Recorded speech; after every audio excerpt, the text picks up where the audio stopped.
Bien, continuamos, faltan 21 minutos para las 2 de la tarde. Bueno, ayer le había comentado a usted que a partir de esta semana, y concretamente de este día, un día a la semana, vamos a dedicar durante estas próximas 6 semanas a platicar pues ampliamente, a profundidad, con cada uno de los 6 aspirantes al cargo de gobernador, que como usted sabe han iniciado su campaña. Y bueno, pues repito, una vez por semana lo dedicaremos para ello, para platicar con cada uno de ellos. Y bueno, pues lo haré también en estricto orden alfabético del primer apellido de ellos, también para cuidar en ese sentido, pues también hacer que cuidar para evitar ahí que digan, bueno, ¿por qué primero fue este o esta? Y bueno, no nos metemos en líos. Y esta semana he invitado a Manuel Antúnez Oviedo. Él es, como usted sabe, el candidato del Partido Movimiento Ciudadano al cargo de gobernador. Y bueno, pues por eso lo he invitado primero. La próxima semana vendrá Aureoles Conejo Silvano y así nos vamos en orden alfabético. Y lo importante es que usted pues los escuche. Una cosa es escuchar sus spots promocionales, leer sus panfletos que circulan, los espectaculares.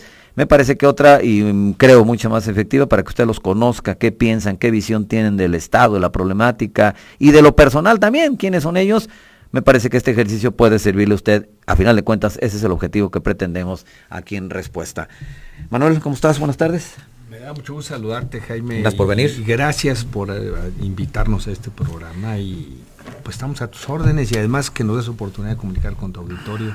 Es una extraordinaria oportunidad. Pues no, bueno, al contrario, gracias por venir. Esperemos que los 6 candidatos lo hagan en su momento. Así, grosso modo, ¿quién es Manuel Antúnez? Platícale a los amigos que nos ven y nos escuchan, Manuel. Bueno, yo quisiera decir que Manuel Antúnez es un ciudadano preocupado por su entidad y sobre todo por las circunstancias actuales que estamos viviendo. Tengo experiencia en el manejo administrativo, fui tesorero y diputado recientemente al Congreso local. Y además pues tengo una experiencia profesional, digamos, en materia de planeación, finanzas a nivel federal. El motivo que nos ocupa en esta campaña, Jaime, es de que estamos muy preocupados por la entidad. Ayer decía que el gobierno, lo veo yo en terapia intensiva. ¿De plano? De plano, sí, es un estado... ¿El gobierno o Michoacán? Yo diría que al gobierno y en consecuencia al Estado. Ajá.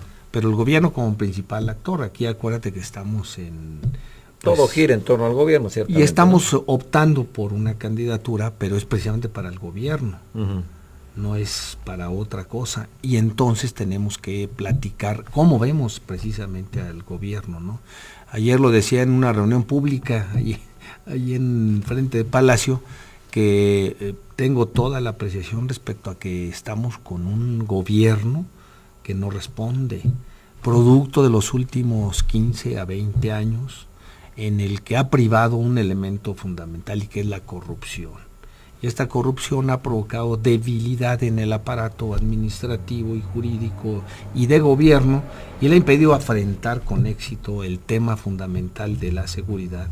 Y por supuesto también ha impactado el área financiera, en la que no ha habido una recuperación, porque se ha ido incrementando cada vez más la presión sobre las finanzas estatales, desde mi punto de vista, con mal manejo, con poca visión de futuro y además con falta de responsabilidad para hacerlo. Tú fuiste tesorero en un gobierno estatal, el de Ausencio Chávez. Así es. Tú fuiste tesorero. Eleodoro Gil hace unos minutos nos decía que él no percibía de los candidatos que tuvieran bien dimensionado el problema real de las finanzas de Michoacán, de la deuda, etcétera. Uno inferiría que tú como ex tesorero y que además nos dices tu preparación académica está muy enfocada a la cuestión económica, ¿qué hay que hacer primero con la deuda? El especialista sugiere replantearla porque en los términos actuales dice que es imposible seguirla manejando. Ajá. ¿Estás tú de acuerdo en eso? Bueno, yo diría que hay que tocar varios aspectos. Primero, se necesita un plan verdaderamente de austeridad que arroje una disminución en la presión del gasto, vamos a llamarle corriente, del gasto de operación del gobierno. Y esto sí se puede hacer, pero tenemos que tener un gobierno con austeridad, que no lo hay. Ese programa de austeridad... ¿Austeridad las que bajar sueldos? menos gastos en celulares, en gasolina, ese tipo de primero cosas tan sencillas como cerrar una casa de gobierno, que es un despilfarro desde mi punto de vista y que va en contra de lo que podemos decir que es un gobierno ciudadano. No tenemos por qué los ciudadanos mantener a un servidor público en condiciones diferentes a un estado de pobreza que yo diría amplio y generalizado en el estado de Michoacán. En eso yo estaría de acuerdo, perdón Manuel, pero ¿eso incidiría en la cuestión presupuestaria? ¿No es mínimo, no parecería medio demagógica esa posición? Yo diría que son varios puntos, ¿no? Si me permites, ese es uno, y que implica con una concepción básica en la política de un gobierno ciudadano, que se gobierne con el ejemplo. Necesitamos gobernantes que vivan de su sueldo y que vivan en su casa y que no graven al presupuesto general, ¿no?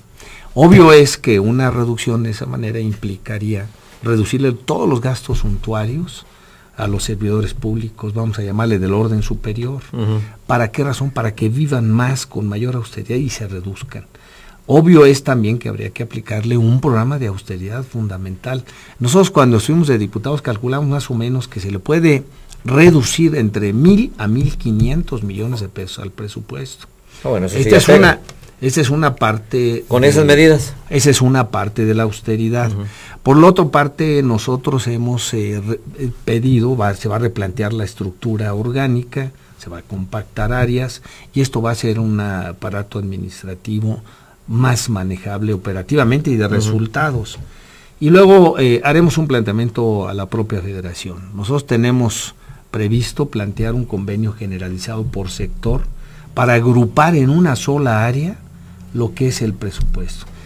No más para que tengas una idea, Jaime, estimamos que el costo de la operación de todas las delegaciones federales es del orden de 3,000 millones de pesos. Pero eso lo paga la federación. Sí, que está a cargo la federación. En ese tema nosotros queremos continuar con un proceso, digamos, de convenio, que además la propia constitución local lo permite, para tener un solo responsable por área, y que ese responsable del área obedezca a las dos. El caso del sector educativo, bien manejado con disciplina y eficiencia, nos representaría un ahorro y además una fuente de financiamiento también para el gobierno. O sea, un funcionario que maneje el programa estatal y federal por ejemplo, educativo, o del campus, Zagarpa, que no haya Zagarpa aquí. Bueno, habría una secretaría encargada del área de desarrollo agropecuario que agruparía las facultades federales y estatales. Esto permitiría un ahorro sustancial en los gastos de operación, tanto para el Estado como para la Federación, e implicaría un ahorro presupuestal que pudiera, en su caso, esa bolsa, permitir una reestructuración. Sí, 3,000 millones de pesos. Más o menos. Más o menos, es lo que cuestan. No, bueno, si fuera así, pues sería un buen ahorro. La otra, se tienen que reorientar muchos programas. Por ejemplo, el de desarrollo social de la Federación, la famosa cruzada contra el hambre, que nosotros hemos dicho que es una cruzada electoral, porque en las medidas de Coneval, Jaime, no se reduce la pobreza. Es decir, ha habido un incremento en el gasto de desarrollo social y no se ha impactado la pobreza. ¿Pero qué habría que hacer ahí en el aspecto social? En ese aspecto, redireccionar a las áreas productivas en fondos para emprendedores a tasa cero y con fondos municipales directos aplicados por los propios municipios. Nuestro planteamiento es que crezca lo local, o sea, lo municipal hacia el Estado. Cuando yo fui tesorero, hicimos un presupuesto que le llamamos de participación ciudadana importante y se aplicaba de manera directa en los municipios. Y habría participación también municipal y sobre todo del sector privado. Esto incrementaba el monto de la inversión. Nuestra intención es reducir el gasto de operación e incrementar el de gasto corriente. Obvio es que este tipo de medidas impactarán desde nuestro punto de vista, muy significativamente la economía local. Ese es el planteamiento que estamos haciendo. Eso nos permitiría reducir la presión del gasto o de la deuda entre 4 y 5,000 millones de pesos al año. Y obviamente hay que hacer una cosa que hemos propugnado en esta campaña. Ha habido de corrupción e irresponsabilidad en el manejo de estos recursos y nosotros estaríamos fincando responsabilidades y sobre todo recuperando lo que se considere que es mal habido. ¿Tú crees que en todo este manejo de deuda pública y demás haya habido, porque puede todos estamos de acuerdo en que no está claro qué ha pasado con la deuda pública, ni en su aplicación, ni dónde está, ni nada. Pero hay dos, entre comillas, explicaciones. Una ineficacia gubernamental, u otra, de plano, desvío de recursos, pues robo. ¿Tú por cuál? ¿O los dos están operando? Yo creo que hay los dos componentes. Acuérdate que también se han desviado normativamente los fondos federales, es decir, los fondos federales que se aplicaban para ciertos programas. Sí, y reconocidos por los gobernadores. Se reorientaron. ¿Qué habría que hacer en esos casos? Bueno, en ¿meter a la cárcel a los que se robaron dinero? Yo creo que sí. Nosotros estamos diciendo que no debe de haber corrupción. El elemento fundamental que yo creo que está afectado este gobierno, este Estado, el gobierno del Estado, es de corrupción. Y esta corrupción ha infiltrado todos los mecanismos de seguridad. Entonces, y esto ha producido un sentimiento, no un sentimiento, ni una percepción, una realidad que ha desestabilizado económicamente vía la seguridad al resto de la entidad. Entonces tenemos que mejorar ese programa, evitando la corrupción. Y en el otro caso, en el carril del área financiera, también se tienen que fincar responsabilidades. Y es muy sencillo ver cuánto ganaba un funcionario y cómo están sus bienes y cuál es el resultado, ¿no? Entonces, eso se tendrá que revisar. Hay un elemento muy importante. Si no nos ponemos muy consistentes en un elemento como lo es la impunidad, que no haya impunidad, bueno, estoy de acuerdo, seguirá habiendo corrupción. Y es la aplicación de la ley, y la aplicación de la ley es para todos. Entonces, esta aplicación de la ley debe de ser un esquema generalizado, para los que están, para los que estuvieron y para los que van a estar. Okay. Nosotros, ¿qué planteamos en esto? Que parece una cosa poco elemental, es básica, porque si no, no hay posibilidad de desarrollo del Estado. Todos los programas que quieras plantear, si no hay un reordenamiento financiero, pues van a ser sueños, claro, guajiros que no se van a implementar. Y además la otra es hablar con claridad de dos componentes también. Tenemos que buscar no un gobierno de cuates, sino un gobierno de gentes profesionalizadas que tengan su perfil, que conozcan cada una de las áreas, que sean gentes honestas y que puedan responderle a los michoacanos. Ese es otro elemento que hay que buscar y se busca en este gobierno ciudadano.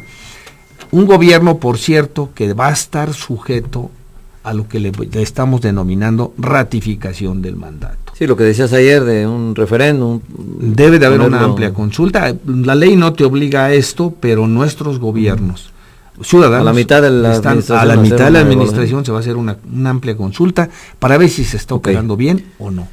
Ahora, en el tema financiero, para redondearlo, tiene dos componentes también, creo yo, torales, Manuel. Uno es el educativo, porque el educativo no solo tiene que ver con el aspecto de la calidad de la educación, ese es un carril.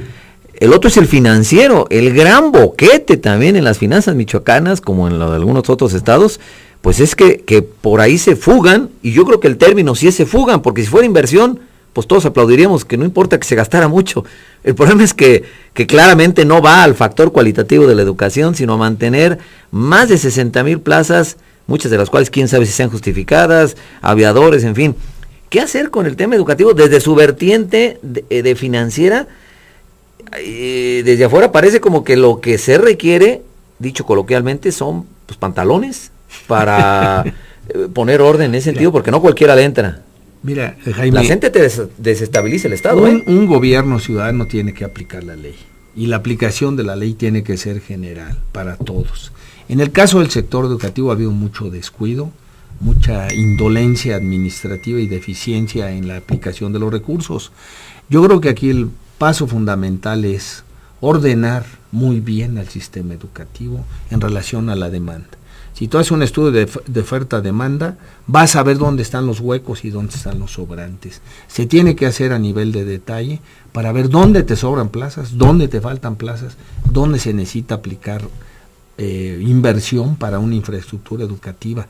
Pero es un elemento que debemos nosotros de tomar en cuenta. ¿Tú cerrarías las normales en Michoacán? Habría que ver qué te dice el estudio de oferta y demanda. No lo tengo los datos, pero yo creo que a lo mejor hay que ajustar un poco los niveles de demanda que se han bajado. Entonces necesitas hacer ese estudio, pero además necesitas hacer una cosa muy importante. Necesitas revisar la calidad de la educación. Y nosotros como Movimiento Ciudadano a nivel federal estuvimos en contra de todas las reformas, aclaro. porque todas encabezaban a un modelo neoliberal que era el de la reforma energética. Pero la reforma educativa y en general todas se aplicaron de arriba para abajo. Fue una imposición. Yo creo que se tiene que revisar desde nuestro punto de vista localmente, sobre todo en un estado con raíces prehispánicas tropicalizar muy esa reforma, importantes. No tropicalizarla, adaptarla a las condiciones. Bueno, es lo mismo, más pues, se entiende lo mismo, bueno, pues. Pero eso es lo que demanda el magisterio sindical, Manuel, que se ajuste, que no haya exámenes para obtener una plaza, porque es un derecho, dicen. Que las evaluaciones pues tampoco tengan, ellos quieren autoevaluarse. ¿Esto es posible? O sea, el gobierno... No, yo creo que aquí lo importante es adoptar un modelo local, un modelo educativo con sus niveles de calidad y con su impresión en cambios, pero en función de nuestra propia idiosincrasia. Eso es lo que estamos nosotros proponiendo. Y además hacerlo en consulta con todos los interesados. No puedes tú imponer, Jaime, las cuestiones de arriba para abajo. Y estas reformas en general, casi todas, porque no han tenido ningún resultado, han sido impuestas. Y para tocar del otro asunto, la reforma sendaria, por ejemplo, que no ha dejado un verdadero impacto de recuperación económica. Entonces, el modelo educativo se tiene que revisar a la luz de una amplia consulta local y buscando la aplicación de la ley. Bueno, permíteme hacer una pausa. Estoy platicando con Manuel Antunes Oviedo, el candidato a gobernador del Partido Movimiento Ciudadano. Cosa de un par de minutos, seguimos charlando con él. No se vaya.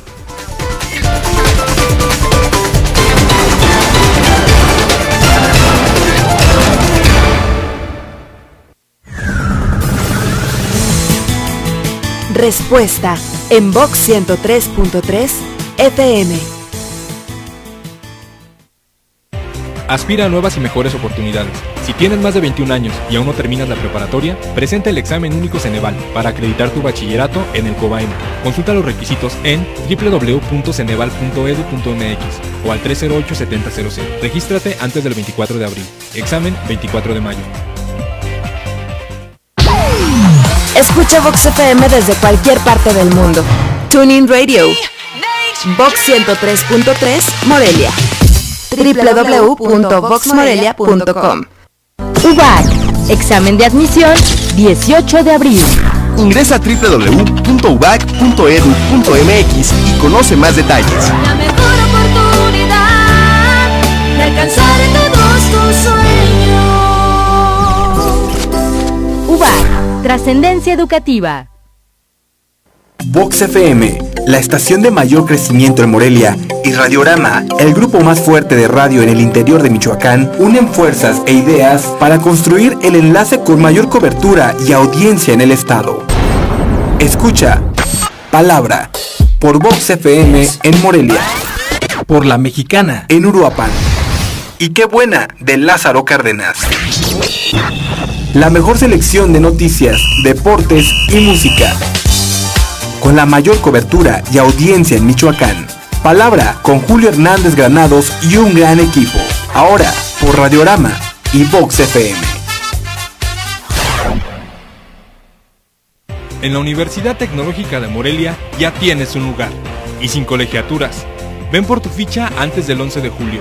Examen de admisión en agosto. Informes 1-13-5900 o www.utmorelia.edu.mx. UTM, educación de calidad a tu alcance.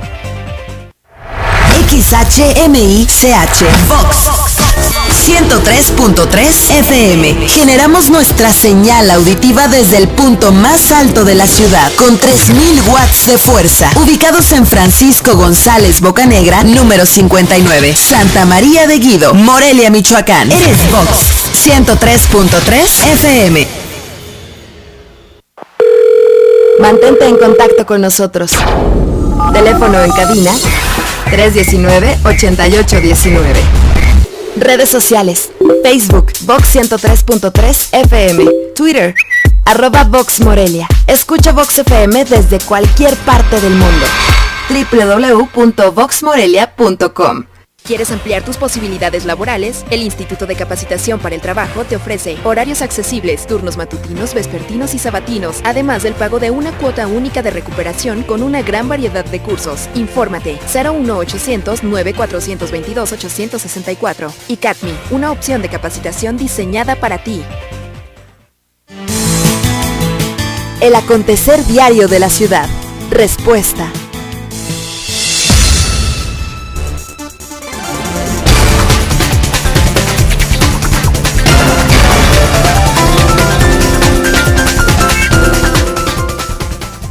Son las 12 en punto aquí en Morelia Capital. Estoy platicando con Manuel Antunes Oviedo, el candidato de Movimiento Ciudadano al cargo de gobernador. Y bueno, por supuesto, Manuel, el otro tema que es absolutamente insoslayable, pues es el de la seguridad, que de alguna manera tiene un vínculo con lo financiero también, porque la economía y las finanzas en general de este estado pues no van a remediarse si no hay inversión productiva, sobre todo privada, aparte de la gubernamental desde luego, pero la gubernamental pues está regida por cuestiones de crisis financiera, pero la inversión privada pues también está limitada, claro, pero por razones de seguridad, claro, es decir, claro, cualquiera con dos dedos de frente pues cuida su inversión, y dice, bueno, pues ahí en Michoacán ahorita no hay condiciones, me lo llevo a otra parte del país. Es decir, para que haya reactivación económica tiene que haber seguridad, claro, pero pareciera un círculo vicioso porque no hay seguridad, porque no hay inversión. ¿Cómo romper ese evidente círculo? ¿En dónde está el punto nodal o el punto de quiebre para justamente romper ese círculo y volverlo virtuoso en lugar de... Bueno, como te decía yo, Jaime, el primer punto y el más importante es evitar la corrupción. La inseguridad empezó a prevalecer cuando se infiltran los elementos negativos de la sociedad metidos fundamentalmente al narcotráfico o a alguna otra función. Pero también hubo un tratamiento incorrecto, a mi manera de ver, por parte fundamentalmente de Calderón, que inició una guerra, para mi gusto absurda, inoperante, sin estrategia en ese momento. Yo no digo que no haya cometido, no se haya enfrentado al fenómeno a lo mejor de esa forma, pero faltaron todos los instrumentos adicionales. O sea, fue sin idea, digamos. Sin idea, sin estrategia, sin información, sin calcular exactamente de qué tamaño era el problema. ¿Y esto qué hizo? Que todos los afectados de ese proceso buscaron la forma de financiarse, y lo hicieron a través precisamente de lo que estamos comentando, buscando la forma de entraviar el secuestro, el secuestro, el cobro de piso, empezaron a tener fuentes de financiamiento. Yo creo, en mi punto de vista, que el problema del narcotráfico no puede verse como un enfrentamiento total. Lo hemos visto, vamos ya ahorita en una cifra estimada de 127,000, probablemente 130,000 muertos, 70,000 y otro tanto, unos 40, 50 en este periodo, sin tocar los desaparecidos, que en la época de Calderón fueron 30,000, y ahorita debemos andar con unos 20,000 más. Entonces no es una forma de verlo. Cuando vemos incluso que en los Estados Unidos están tomando el concepto diferente, están hablando ya de la regularización del consumo en varias entidades de los Estados Unidos. ¿Tú te pronunciarías por regularizar el consumo de Yo creo que es algo que se debe de poner en consulta, Yo creo que el tema del narcotráfico tienes que quitarlo de la seguridad y pasarlo al carril de la salud pública, que como se hace con el alcohol, necesitas ir regulando el proceso. ¿Pero eso además solucionaría algo? Yo estoy convencido de que la política que hemos seguido hasta ahorita no está funcionando. Te lo pregunto, Entonces, Manuel. hay que replantearlo, Jaime, hay que replantearlo hacia el futuro y entrar en esquemas de regulación. Yo equiparo a cada momento el narcotráfico con la prostitución. ¿Hay prostitución o no la hay? ¿Hay narcotráfico o no la hay?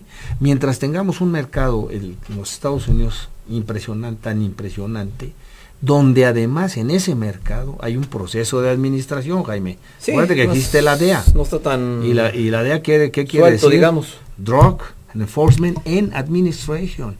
Y los niveles de consumo en los Estados Unidos no se han alterado. ¿Esto qué quiere decir? Que la guerra que se ha seguido por disposición de los Estados Unidos no ha funcionado. Y sí nos ha generado, Jaime, dos procesos adicionales, que es el tráfico de armas también y el tráfico de recursos. Pero vamos a suponer que se legalizara el consumo de todos los enervantes. es polémico o no, pero vamos a suponer que me parece que es absolutamente claro, Manuel, que esto no reduciría en nada ya los niveles de criminalidad en México por una razón, porque los grupos criminales ya comprobaron que el cultivo, el trasiego, la venta de drogas no es el negocio. El negocio es el secuestro, es la extorsión, es el cobro de piso, que no tiene nada que ver con narcotráfico ya. Es decir, vieron la debilidad tal del Estado mexicano en todas sus corporaciones, que es mucho más peligroso inclusive para ellos el narcotráfico. ¿Para qué asumir ese riesgo si con la mano en la cintura esclavizan un pueblo desde el punto de vista literal y obligan a todo el mundo a pagar impuestos, a pagar piso, al secuestro, la extorsión? Entonces ya el narcotráfico como que pasó inclusive a segundo término. A lo mejor eso hace 20 años pudo haber sido una especie de solución, pero hoy legalizas. ¿Qué pasó en Michoacán? Los grupos delincuenciales decían que estaban inclusive en contra del narcotráfico. O sea, el negocio ya es otro. Es donde entra la ley y es donde entra la presencia de un gobierno, vamos a llamarle fuerte. Es decir, no puede ser solamente esta medida sin que tomemos en cuenta que el gobierno debe de evitar la corrupción en esa materia y debe de fortalecer. ¿Debe el gobierno del Estado enfrentar al crimen organizado? Yo creo porque la candidata Morena dice que debe respetarse mutuamente, que ella respeta al crimen organizado para que la respeten a ella. Y hay quienes se nos eriza la piel al escuchar una situación así. Pues el gobierno no puede respetar al criminal, lo tiene que meter a la cárcel. Yo creo que, a ver, mira, debe de haber un cambio, retomar la aplicación de la ley. Lo que es una obligación, ¿no? Claro, la ley hace que tengamos un Estado fuerte, no autoritario, pero sí con instituciones sólidas. Si estas instituciones sólidas están funcionando, convierten y regulan el cauce automáticamente de un proceso de narcotráfico. Yo creo que eso es lo que no podemos nosotros ceder. Un gobierno debe ser fuerte. Esa estabilidad es la que se ha perdido por el materia de la corrupción. Estoy de acuerdo. Ahí sí. Entonces, ¿qué tenemos que hacer? Retomar ese cauce. Y creo que tendríamos un resultado impresionante. Ahora, sí se requiere dentro de esa política un replanteamiento del gobierno federal en esta materia, que es donde entraría, porque son facultades federales, a lo mejor la regulación del consumo de ciertos productos, pero no se puede perder la autoría del Estado. Eso es lo que no se debe de perder. Y es lo que creo que debemos de tener. En cualquier materia, materia educativa, materia de narcotráfico, materia financiera. Si nosotros logramos eso, que esa es la intención de un gobierno ciudadano, creo que estamos del otro lado. Cuando hablas de gobierno ciudadano, uno supondría, Manuel, sobre todo quienes hemos venido analizando este tema desde hace mucho tiempo, la necesidad de que algunas entidades del sector público deben de ciudadanizarse para que tengan una autonomía y una solvencia moral inclusive mayor. Y hablo yo de la inútil, y esto lo califico así yo, con toda responsabilidad, inútil Auditoría Superior de Michoacán, del inútil ITAIMIX, de las inútiles Contralorías, porque solo sirven más bien para tapar hoyos y para tapar desviaciones y demás. Hay quienes creemos que solo desde la posición y el escenario de la ciudadanización, digamos, con un nivel de autonomía y de independencia muy marcados, se podría llegar a una rendición de cuentas, de transparencia en el manejo de recursos y demás, y de acceso a la información, que va muy ligado. ¿Qué percepción tienes tú del funcionamiento de este tipo de organismos? Está bien que los tenga el Congreso del Estado, por ejemplo, la Auditoría Superior de Michoacán, el gobierno su Contraloría para autotaparse. Es que jugamos como al tío Lolo, como se dice. Yo creo que un gobierno fuerte debe de descansar en una base muy importante, que es la participación de la ciudadanía. Recordemos que el modelo está desvirtuado desde mi punto de vista. Es decir, esa participación del ciudadano se ha visto limitada a un proceso electoral cada 3 o cada 6 años. Con el vota y te vas, y ahí nos vemos dentro de 3 años, el sector público o los servidores públicos han ido tomando atribuciones que no les corresponden, ni por ley, pero sí por omisión de los ciudadanos. Un gobierno ciudadano implica participación, es el vota y te quedas, que te exiges, te pides transparencia, que puedas quitar.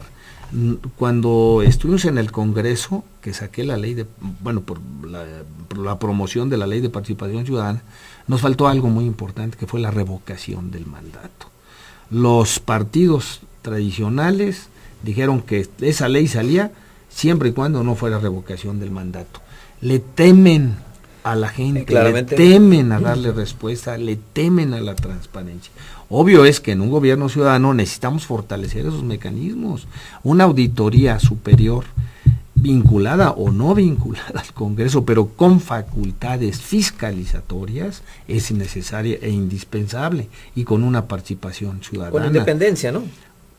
Por eso, con una presencia fuerte de los ciudadanos, pero con capacidad. Acuérdate que ahorita la Auditoría Superior solamente reporta, comunica, pero no puede ejercer la acción penal. Una auditoría debe ser fuerte y fincar ella misma las responsabilidades y someter al afectado a una respuesta pronta. Si estos mecanismos no se hacen, igualmente estamos hablando del Instituto de la Información y todos los demás mecanismos requieren, y además también requiere de observatorios ciudadanos permanentes, que estén atentos a qué es lo que está pasando. Por eso nosotros decimos en nuestro programa, yo voto, pero también puedo quitar. Yo puedo poner y puedo quitar. Yo voto por eso, con B chica y voto con B grande también, ¿no? Es decir, ese es un gobierno ciudadano. Y es un gobierno sobrio, austero, debe ser transparente, debe ser honesto a toda prueba y sobre todo debe tener algo, vocación de servicio. Pero para que es lo que yo creo que se ha perdido. Un gobierno honesto, tendrías que, quizá, creo yo, anticiparnos, si tú eres gobernador, ¿con quién gobernarías? Porque tú, claro, vamos, a nadie le gusta anticipar equipos de gobierno, porque no, bueno, es que hay que hacer arreglos y negociaciones, etcétera. Pero yo creo que eso sería enviar una señal de confianza, de generar confianza entre la ciudad, y decir, a ver, señores, ok, yo quiero ser candidato a esto, pero conmigo, porque yo no soy solo, yo en los puestos claves al menos, tesorero, el secretario de gobierno, el procurador, los puestos medulares, ¿tú tienes nombres de quién te acompañarían a gobernar? Bueno, vamos a presentar un gabinete ciudadano, o una propuesta de gabinete ciudadano. Aquí es muy importante. O sea, ahorita no sabes quiénes te acompañarían. Tenemos muchas ideas, he platicado con algunos, pero sí lo vamos a definir y va a ser un elemento importante de nuestra campaña política. Decirles quiénes van a gobernar las áreas. Ahí es donde queremos perfiles ciudadanos. ¿Algo? Bueno, hay muchísimos nombres en cada una de las áreas. Quisiera yo, no estoy autorizado porque no he podido formalizar un compromiso, pero los vamos a presentar, ¿eh? Aquí lo que queremos evitar es que sea un gobierno de cuates, que llegue el gobernador con su tesorero, es decir, debe ser un... ¿Tú le dejarías el dinero a alguien que no conoces? Sí, claro, y además que fuera honesto, y además lo pondría a prueba, y en la primera oportunidad... Pero que tú no lo conocieras. Bueno, que tuviera el perfil, que tuviera la información... Con pruebas que tiene el perfil, sobre todo la solvencia moral. Y que hubiera solvencia moral, y que además hay una cosa... O sea, ¿le dejarías la responsabilidad de manejar el dinero? Sí, claro que sí. Si tu interés es realmente que esto funcione y que no haya ningún otro interés, no tienes por qué hacerlo así. Pero sí buscar perfiles michoacanos, obviamente, pero que estén comprobados en honestidad, en austeridad y sobre todo con vocación de servicio. Y los hay muchísimos nombres. Y vamos a hablar con ellos y les vamos a pedir que nos den su confianza para poderlos presentar como parte de una campaña política. Queremos darle esa seguridad y esa garantía a los ciudadanos que vayan a votar por un proyecto ciudadano. Bueno, vamos a hacer una pausa más y regreso para ir redondeando esta charla con Manuel Antúnez Oviedo, candidato de Movimiento Ciudadano al cargo de gobernador. En 2 minutos regreso.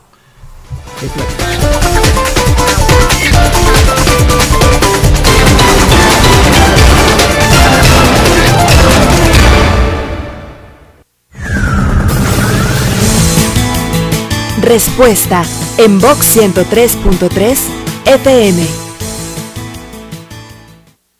¿Quieres ampliar tus posibilidades laborales? El Instituto de Capacitación para el Trabajo te ofrece horarios accesibles, turnos matutinos, vespertinos y sabatinos, además del pago de una cuota única de recuperación con una gran variedad de cursos. Infórmate 01800 9422 864. ICATMI, una opción de capacitación diseñada para ti. Mantente en contacto con nosotros. Teléfono en cabina 319-8819. Redes sociales: Facebook, Vox 103.3 FM, Twitter, @Vox Morelia. Escucha Vox FM desde cualquier parte del mundo. www.voxmorelia.com. Aspira a nuevas y mejores oportunidades. Si tienes más de 21 años y aún no terminas la preparatoria, presenta el examen único Ceneval para acreditar tu bachillerato en el COBAEM. Consulta los requisitos en www.ceneval.edu.mx o al 308-7000. Regístrate antes del 24 de abril. Examen 24 de mayo. No te pierdas, de lunes a viernes a partir de las 3 de la tarde, El Señor de la Misericordia. Un programa católico presentado por Hombre Nuevo. Por Vox FM 103.3. UBAC, examen de admisión 18 de abril. Ingresa a www.ubac.edu.mx y conoce más detalles. La mejor oportunidad de alcanzar todos tus sueños. UBAC, trascendencia educativa. Escucha Vox FM desde cualquier parte del mundo. TuneIn Radio. Vox 103.3 Morelia. www.voxmorelia.com. En la Universidad Tecnológica de Morelia ya tienes un lugar. Y sin colegiaturas. Ven por tu ficha antes del 11 de julio. Examen de admisión en agosto. Informes 1-13-5900 o www.utmorelia.edu.mx. UTM, educación de calidad a tu alcance. El acontecer diario de la ciudad. Respuesta.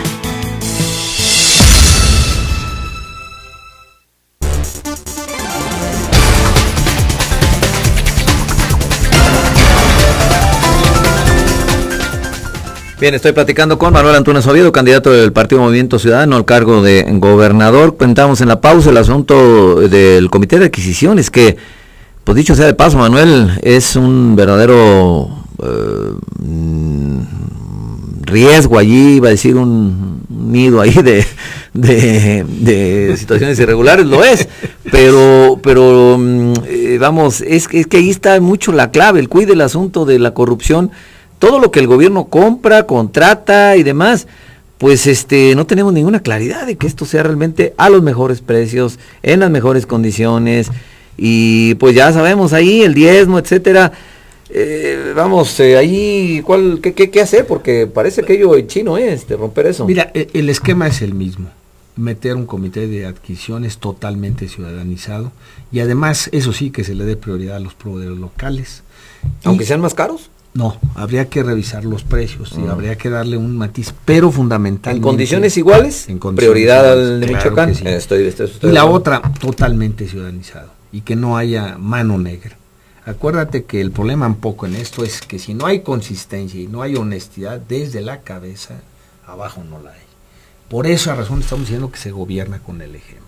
Okay. Si hay un gobernante ejemplar que viva de su sueldo, que viva en su casa, que no tenga gastos adicionales, que evite gastos suntuarios, creo que ese modelo puede funcionar, porque no habrá ningún interés, y evitar un gobierno de cuates. Si lo haces así, Jaime, vas a tener un gobierno institucional y además que va a cumplir con las demandas. No es complicado este asunto, se requiere de vocación de servicio para poder administrar adecuadamente un gobierno de un estado. Ahora, Manuel, pero a ver, todo esto que nos planteas, que bueno, en el concepto y en la teoría suena bien, nadie puede estar en desacuerdo con ello, pero la gente que nos escucha dice, bueno, a ver, pero ¿cuál es la posibilidad real, siendo objetivos, de Movimiento Ciudadano de lograr un triunfo en esta elección? O sea, ¿hay elementos para que tú creas realmente que se puede ganar esa elección, o vas para obtener el mayor número de votos que sea posible para tu partido y en aras de que se consolide como opción política, inclusive pensando a futuro, o ganar posiciones en algunos municipios? ¿A qué va Movimiento Ciudadano en esto? Mira, vamos fundamentalmente por este concepto que te estoy diciendo. Nosotros pensamos que si logramos convencer a los que no votan, que es arriba del 50%, 55%, sí, tranquilamente, y que ellos adquieran su responsabilidad. Ese es el llamado que estamos haciendo en la campaña. Les decimos, todos los ciudadanos somos corresponsables al votar sobre nuestros verdugos, que ya los conocemos, Ya no tenemos que andarlos inventando, ya los tenemos a la vista. Por eso decidimos participar, Jaime, para tratar de lograr un cambio y convencer sobre todo al ciudadano que su voto vale, que su voto va a ser tomado en cuenta, que él va a continuar en la observación y en el seguimiento de un gobierno ciudadano y que le va a generar resultados. O sea, ¿tú sí crees tener posibilidades de ganar? Debe de tener esa confianza. Yo te decía hace un rato del índice del síndrome de Estocolmo, ¿sí? El que se enamora de su secuestrador. Necesitamos convencer a los ciudadanos que no comprometan por una despensa, por una pantalla telefónica, por una tarjeta Monex Soriana, con una cruzada electoral. O sea, el que vota por PRI, PAN o PRD sufre el síndrome de Estocolmo. Yo digo que sí. Y lo vemos y lo digo por los resultados, Jaime, no estoy hablando peyorativamente, lo veo por los resultados. Vemos a un candidato que se transporta en helicóptero. Hoy en la mañana Movimiento Ciudadano denunció los gastos. Sí. Es decir, yo venía de Susupuato, nosotros abrimos en Susupuato, que es un municipio, como te decía, de los más pobres del estado, con un nivel de pobreza del 86%. Yo no sé yo creo que a lo mejor un país africano, puede ser, no sé, un país del tercero, del cuarto, del quinto mundo tiene esos indicadores. ¿Cómo es posible que tengamos este tipo de campañas tan onerosas? De Susupuato a Morelia conté 25 espectaculares, de un solo partido para un solo candidato. ¿Cuánto cuesta eso? Ves los periódicos y ves planas completas.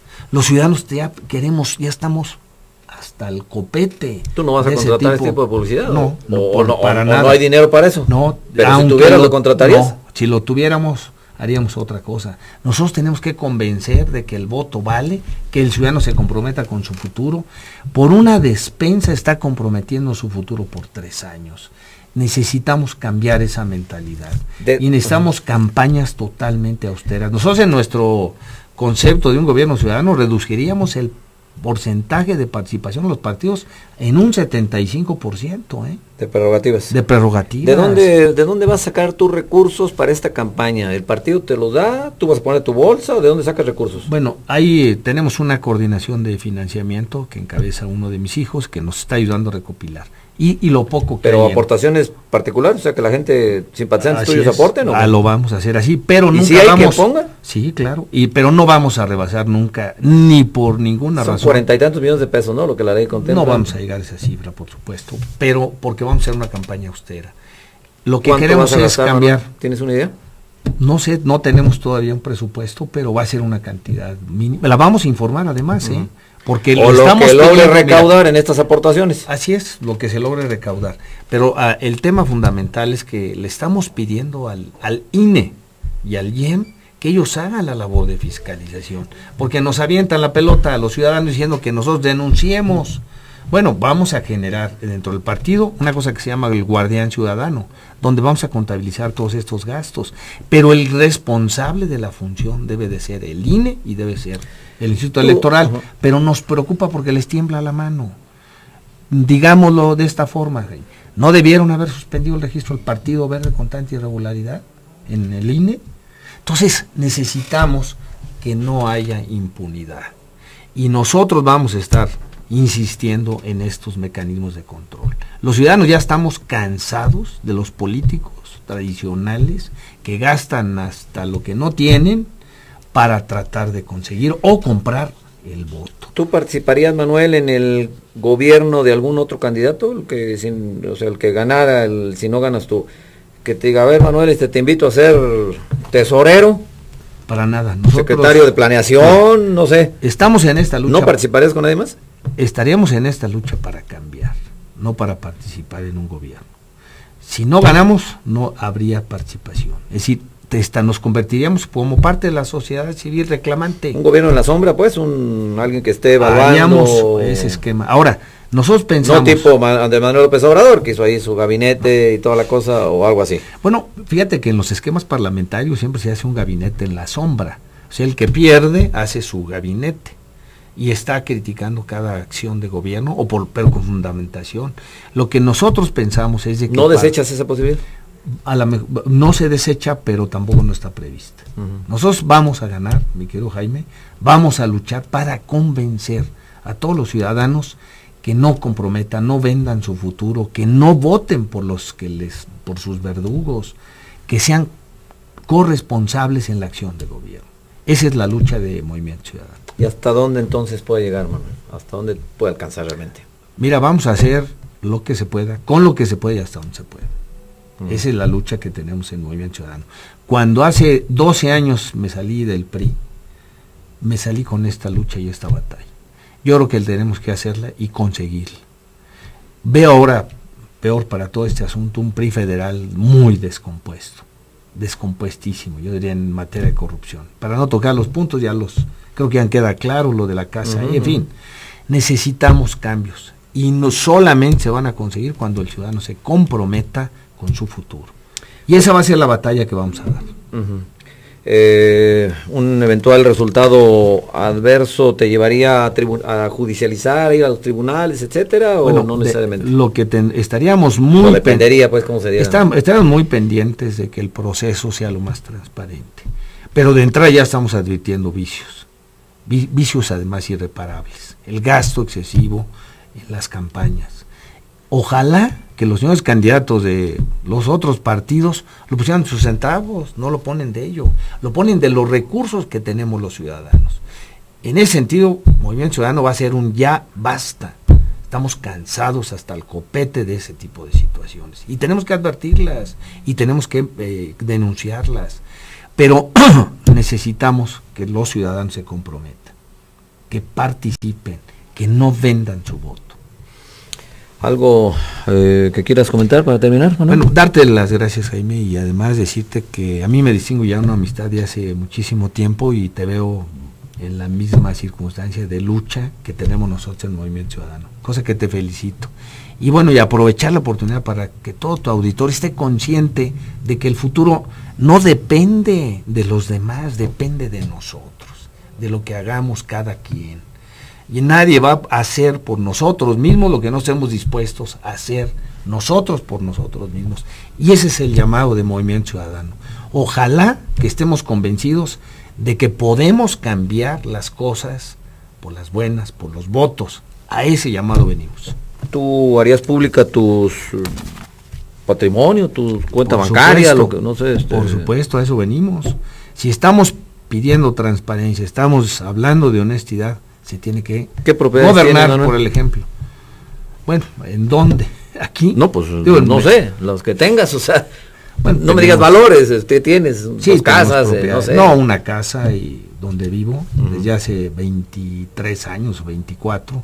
Tuvimos cuando tomamos la decisión de venirnos, de regresarnos a Morelia, tuve una gran ventaja que vendí mi casa muy bien y con eso pude comprar la casa que tengo, comprar una propiedad que tenemos en Sinsunzan y meterle al negocio agropecuario en Aguascalientes.